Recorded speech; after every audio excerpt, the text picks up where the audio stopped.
Hello అండి, welcome back to my channel. మీ ఇంట్లో కూడా ఇంతేనా అండి? మా ఇంట్లోనే నా పరిస్థితి అనేది నాకైతే అర్థం కాదు. ఎందుకంటున్నానంటే మార్నింగ్ టమాటా చిక్కుడుకాయ కర్రీ చేశానండి. కొంచెం ఎక్కువ అయ్యిందనమాట.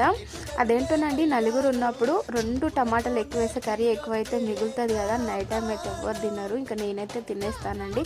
ఎందుకంటే ఏ కర్రీ అయినా చేసేది నేనే కాబట్టి నాకు తప్పదు కదా. ఇంకా నేను తినేస్తాను.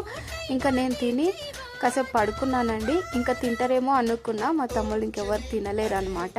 ఇంకా వాళ్ళు ఎలాగూ తింటలేరని ఎగ్స్ ఉన్నాయని ఇంకా ఆమ్లెట్ అయితే వేస్తున్నానండి. ఒక తమ్ముడికి ఏమో ఆనియన్స్ వేస్తే ఇష్టము ఆమ్లెట్లో, ఒక తమ్ముడు అయితే ఎలా ఉన్నా తింటాడండి. ఎలా ఉన్నంటే టేస్ట్ లేకుండా కాదండి, ఆనియన్స్ ఉన్నా తింటాడు లేకున్నా తింటాడు అని చెప్పి ఆమ్లెట్ వేస్తున్నానండి. ఆమ్లెట్ వేస్తే పక్కన చిక్కుడుకాయ కర్రీకి పెట్టుకుని ఒకసారి ఎంత నైట్ అయినా వేసి ఇవ్వాలనిపిస్తుంది అండి. ఎందుకంటే కష్టపడతారు కాబట్టి. ఒకసారి మనకు కూడా యాస్ట్ వస్తుంది ఊరికే వంట చేయాలంటే.